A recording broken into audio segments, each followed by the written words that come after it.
Nih. Ini badak ini? Badak, ya. Ya, itu namanya unyurbut. Unyurbut. Iya. Unyurbut. Namanya unyurbut.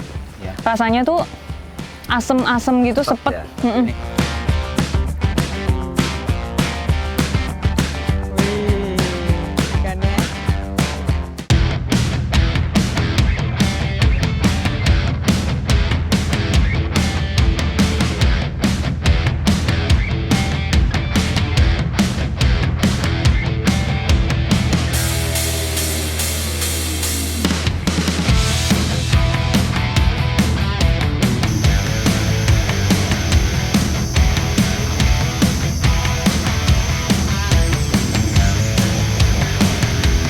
Terletak di kawasan paling barat Pulau Jawa, Taman Nasional Ujung Kulon, jadi benteng terakhir habitat badak Jawa di dunia.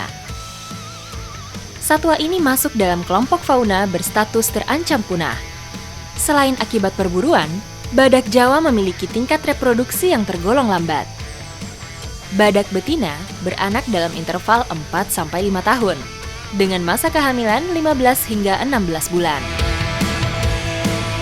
Hingga saat ini, tercatat jumlah populasi badak Jawa menjadi sekitar 75 ekor. Hasil ini membuktikan kondisi habitat badak Jawa di Taman Nasional Ujung Kulon masih sangat baik.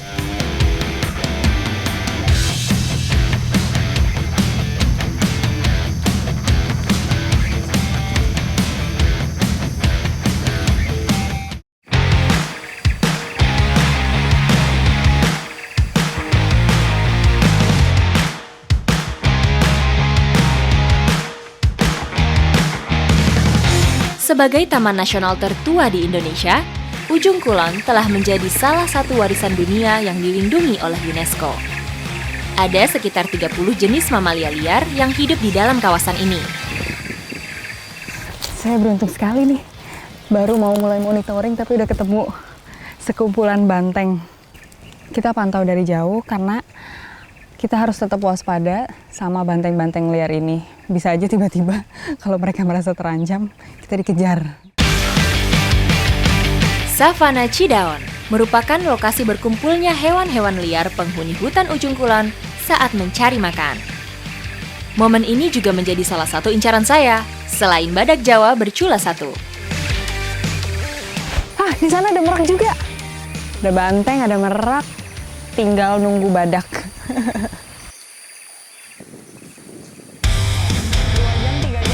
Kegiatan monitoring ini rutin dilakukan untuk memantau dan menjaga keberadaan badak Jawa.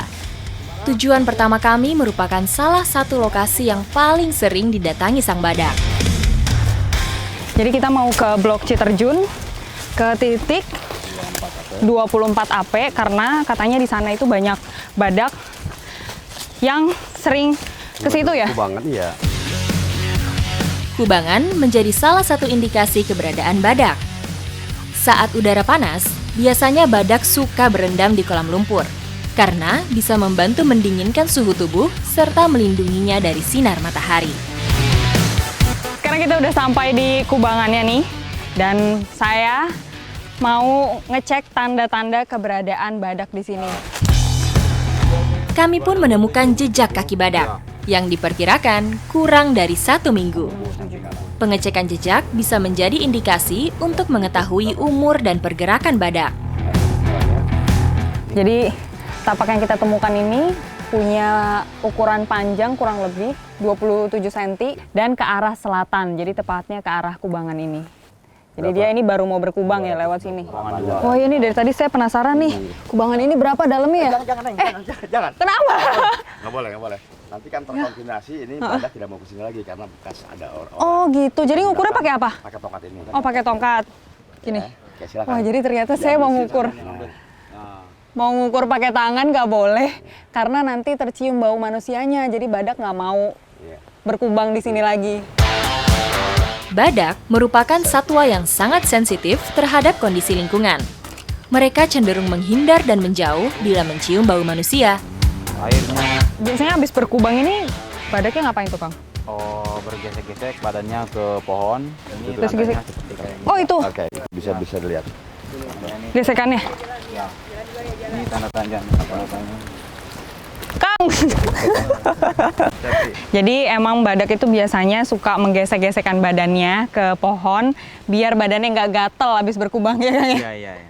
Segini loh berarti badannya. Ya, segini nih, segini nih. Segini? Ya. Wah, ini udah sedagu saya nih. Perilaku menggosokkan badan ke pohon dilakukan sebagai perawatan diri untuk melepaskan parasit dari tubuhnya.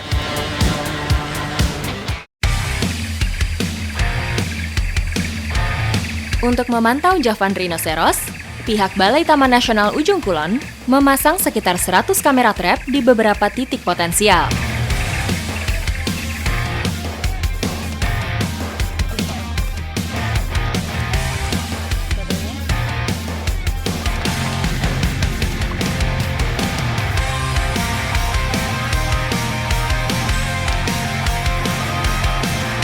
Sekarang kita mau lihat hasil rekaman badaknya. Saya nggak sabar. Semoga ada ya Kang. Kemungkinan besarnya ada apa nggak nih? Mudah-mudahan kita Mudah-mudahan ada ya. isinya. Wih, Nih. Nah, wah, gede banget. Ya. Saya beruntung ada badaknya langsung. alhamdulillah. Namanya siapa nih Kang? Si kupluk ya, si kupluk ya. Si Kupluk. Namanya si Kupluk. Nah, ini adik-adiknya. Dengan metode ini pula, dapat dikenali individu badak jantan, betina, dewasa, maupun muda. Udah, jalan dia. Betina ini. Betina ya? Betina. Ya. Keadaan hutan yang masih alami ini juga menjadi rumah bagi berbagai jenis satwa liar lainnya.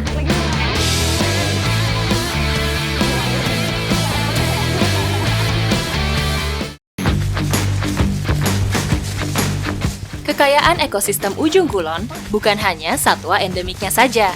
Jenis flora pun juga cukup beragam. Sebagai binatang herbivora, badak sering meninggalkan jejak dari tanaman yang dimakannya. Jadi ini adalah salah satu tanaman yang dimakan oleh badak, namanya daun songgom. Iya. Terus katanya yang daun mudanya juga bisa kita makan. Iya, iya. Ini saya potek aja kali ya? Ya, cobain aja. Ya. Ujungnya? Iya, ujungnya. Daun songgom, atau dikenal juga dengan tanaman putat, memiliki pucuk berwarna coklat muda kemerahan.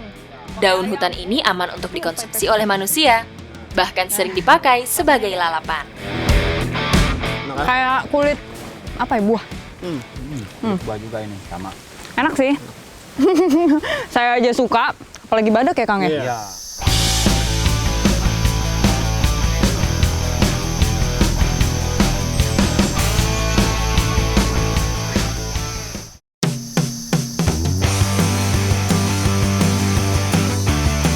Kegiatan monitoring kami masih berlanjut, tapi rasa lapar mulai mendera. Kami pun menemukan salah satu jenis buah hutan. Ya, itu namanya unyur but. Unyur but, Iya. Unyur but. namanya unyur but.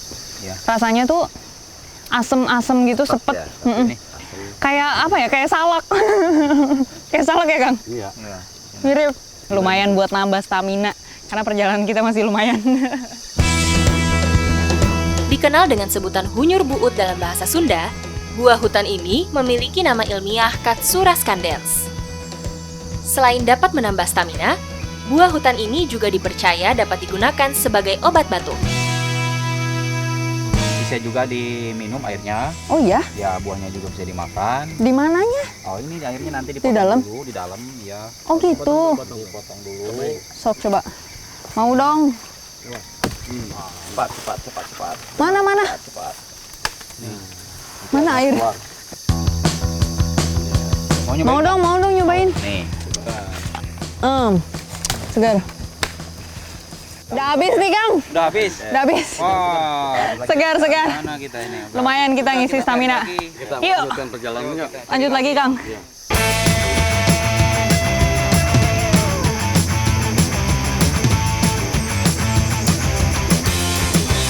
Kekayaan alam di Taman Nasional Ujung Kulon seperti tak habis untuk dijelajahi. Tumbuhan yang paling mudah kami temukan adalah rotan. Meski butuh usaha ekstra untuk membersihkan duri yang menyelimuti batangnya, namun ternyata tumbuhan ini bisa menjadi sahabat perut saat lapar. Ini nih pohon rotan. Udah banyak durinya, ngambilnya susah. ujungnya doang lagi yang diambil. Bagian rotan yang bisa untuk dikonsumsi adalah umbut yang terdapat pada bagian pucuk. Meskipun rasanya sedikit pahit, tapi memiliki tekstur lembut dan mudah dikunyah. Mana Kang? Ini ya. Ini ya, Oh, ambil ini. aja ambil. Ambil aja Ya. ini. Ya, ini. Tuh kan. Tapi pahit. Oh iya enak. Rasanya ya, tapi Ini enak. Kalau dibakar lebih lebih mantap pokoknya. Ini lebih enak sih kayak Ya. kelapa ya. Ya.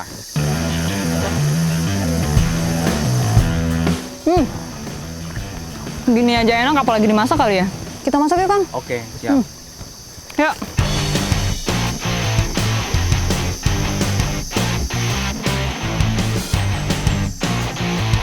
Wah, kita nemu sungai dan katanya bisa menemukan udang air tawar. Sungai yang berada di dalam kawasan Taman Nasional ini dihuni cukup banyak udang. Udang galah menjadi salah satu biota yang biasa hidup di perairan air tawar dangkal. Untuk menangkapnya pun cukup mudah, hanya dengan tangan kosong. Mana Kang? Ini ada nih. Ya, nah. Wih, yeay. Cepet banget dapetnya. Dia langsung nempel di batu-batu karang ini. Simpen dulu Kang. Udang galah tidak mampu bertahan hidup di perairan berarus deras. Mereka lebih suka bersembunyi di balik batu atau patahan ranting kayu. Perumpung ya.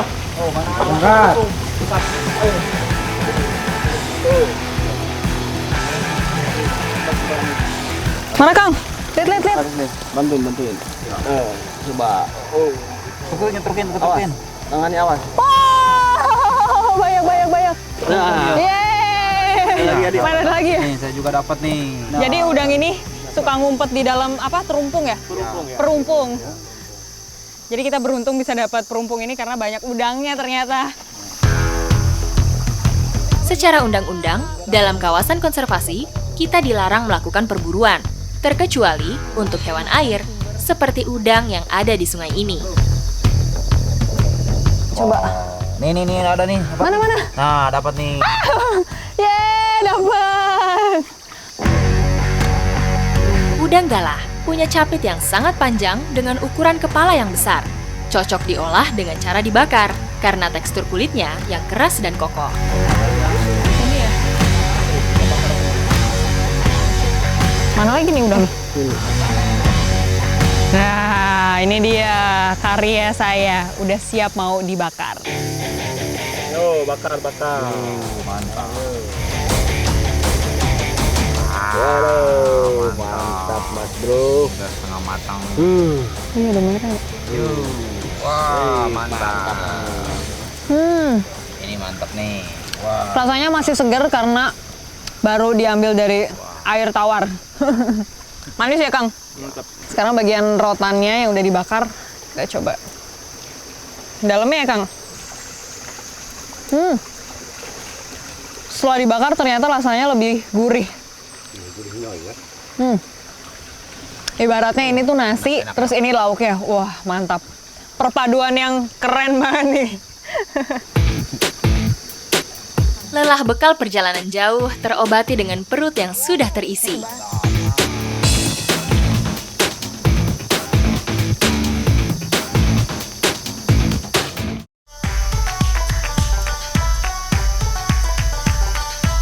Kegiatan monitoring memang tidak cukup dalam waktu 1 hari. Trek yang luas dan hari yang mulai gelap mengharuskan kami untuk bermalam di tengah hutan. Mana Kang? Di sini camp.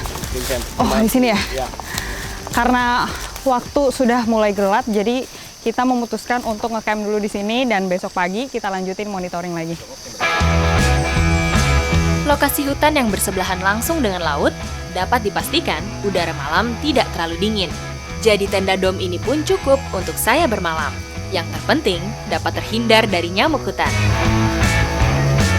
Jadi kita sengaja pilih tempat ngecamp di sini karena memang dekat dengan sumber mata air dan juga terhindar dari jalur binatang-binatang buas. Jadi kita tidurnya aman, terus bisa mandi juga, bisa minum, bisa masak ya Mas.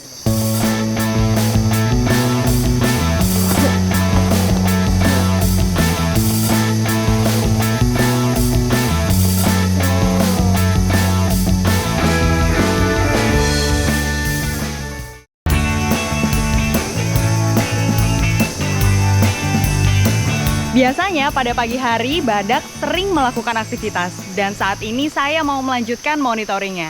Ikuti jejak saya, jejak petualang. Memiliki luas lebih dari 100.000 hektar, kawasan Taman Nasional Ujung Kulon terdiri dari wilayah barat dan perairan. Selain trekking darat, menelusuri jejak badak bercula satu juga bisa dengan menyusuri sungai.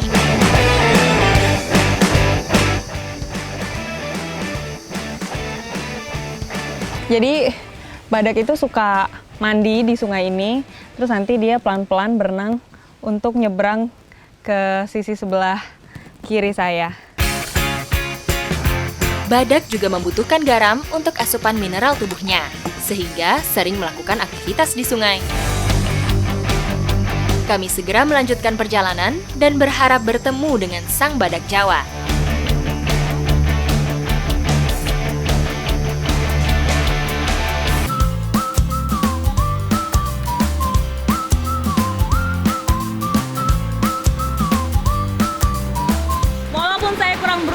Tidak bisa ketemu dengan Luther dan juga Helen, tapi saya tetap bisa menikmati keindahan Taman Nasional Ujung Kulon.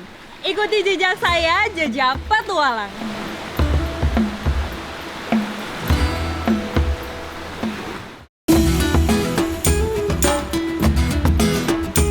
Jauh sebelum penetapan Ujung Kulon sebagai Taman Nasional, Desa Ujung Jaya adalah satu dari 6 desa di Kecamatan Sumur yang telah menempati area Ujung Kulon.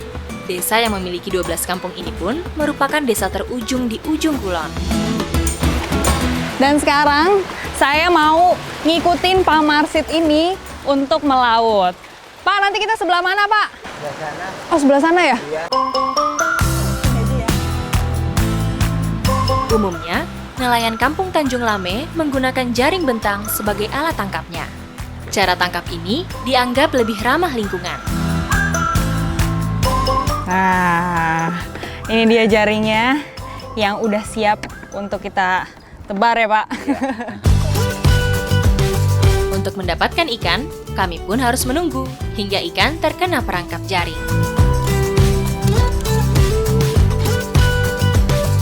Wah, kayaknya udah 30 menit kita nunggu di sini. Kira-kira ikannya dapat banyak nggak, Pak? Mudah-mudahan ya. Mudah-mudahan. Ya. Ikan yang kami dapat kebanyakan adalah ikan belanak. Biasanya kalau menjaring selama seharian, nelayan akan menjual sebagian hasil tangkapannya.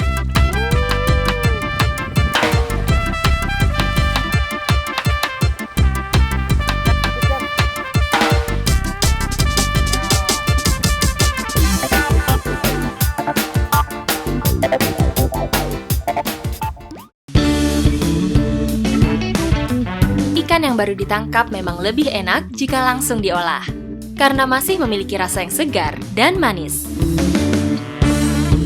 Sekarang saya bersama Ibu Iro dan juga Ibu Karci mau mengolah ikan yang tadi sudah saya tangkap menjadi omyah. Ya kan, Bu? Omyang. Omyang ternyata bukan omyah. Omyang merupakan olahan masakan khas Desa Ujung Jaya yang menggunakan bumbu seperti kunyit, cabai, bawang merah, bawang putih, dan bahan rempah lainnya. Semua bumbu harus dihaluskan.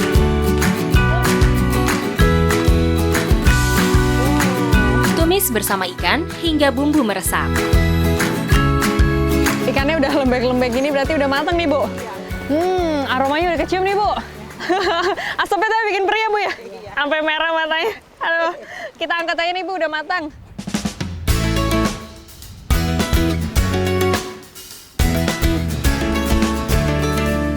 Wih, saya ngambilnya banyak lagi. Sama tadi. Nih kayaknya enak nih, saya mau langsung cobain. Wih, ikannya.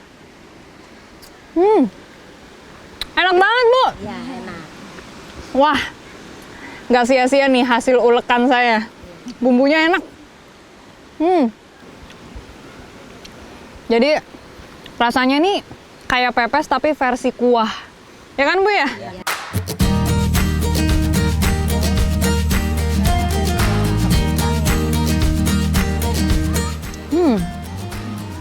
Walaupun menjaring ikan itu susah, tapi saya puas banget nih karena hasil makanannya itu enak banget.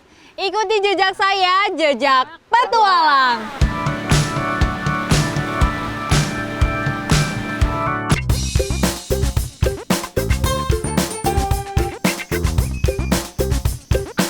Desa Ujung Jaya memang berbatasan langsung dengan laut, membuat tanaman nipah tumbuh melimpah ruah di sini. Daun dari tanaman sejenis palem ini juga dikenal dengan banyak nama. Di sini biasa disebut pohon daun. Saya bawa ya. Nipah memiliki berbagai kegunaan, karena memiliki beragam potensi untuk kebutuhan sehari-hari. Jadi daun nipah ini memang banyak sekali tumbuh di daerah sini dan sering dimanfaatkan oleh masyarakat untuk dijadikan atap rumah. Daun nipah yang sudah tua lah yang bisa digunakan untuk membuat atap atau hatep dalam bahasa Sunda, karena memiliki tekstur yang lebih kokoh.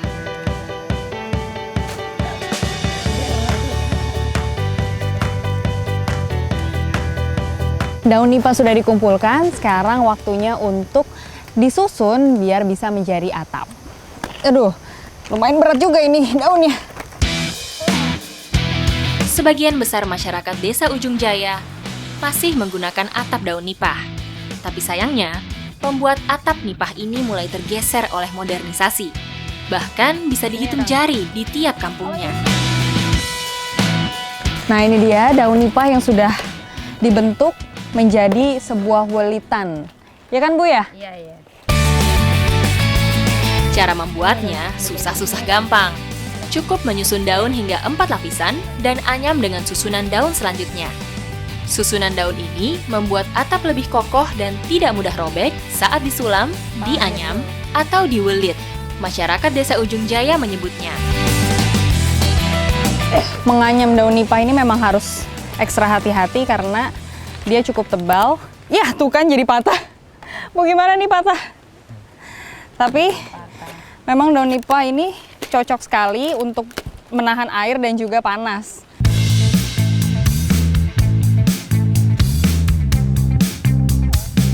Biasanya untuk menganyam daun nipah ini harus pakai bambu. Tapi karena di sini sulit mencari pohon bambu, jadi kita pakai batang dari daun nipah itu sendiri. Untuk membuatnya tidak banyak membutuhkan modal, karena bahan-bahan yang digunakan berasal dari alam. Mulai dari daun nipahnya, kayu pengait, hingga tali untuk menganyam. Biasanya welitan nipah ini dijual ke warga desa sini atau bisa juga dijual ke kampung-kampung lain. Biasanya dijual berapa sih Bu? Harganya 3.000. 3.000? Iya. Satu ini, satu welitan? Iya. Oh, Meski dijual cukup murah, peminat hatep nipah ini masih cukup banyak. Untuk memenuhi permintaan, dalam sehari Bu Rohman bisa membuat 20 welitan nipah. yeay, jadi nih Bu. Ya, Kalau udah jadi kita bawa kemana nih? ini jemur, kita jemur dulu. Oh dijemur. Iya. Di mana tuh jemurnya Bu? Di sebelah situ yang tempatnya panas. Ya udah, kita jemur ya Bu. Atap nipah harus melalui proses pengeringan sebelum dapat digunakan, agar dapat bertahan hingga 3 bahkan 5 tahun. Nah, daun nipah ini biasanya dijemur sampai 5 hari, itu warnanya udah agak kecoklatan, tapi harus sambil dibolak-balik juga biar coklatnya itu merata. Ibu ambil lagi.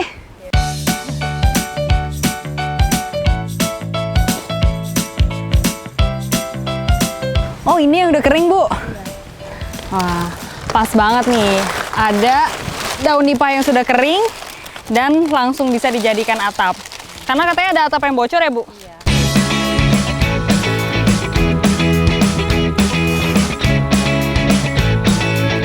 Kang gimana itu caranya? Ini diikat. Susah nggak? Saya ke situ ya bantuin. Yakin? Yakin, udah saya ke situ ya naik.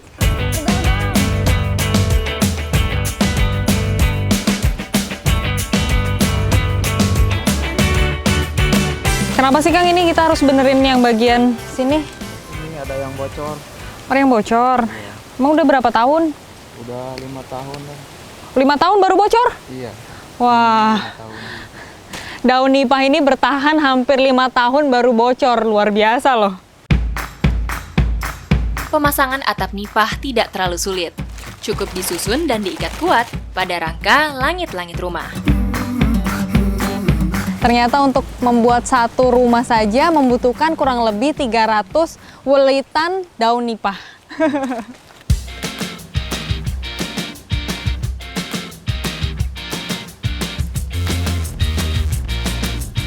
Bu, lagi Bu. Hop. Akhirnya ini yang terakhir ya Kang ya.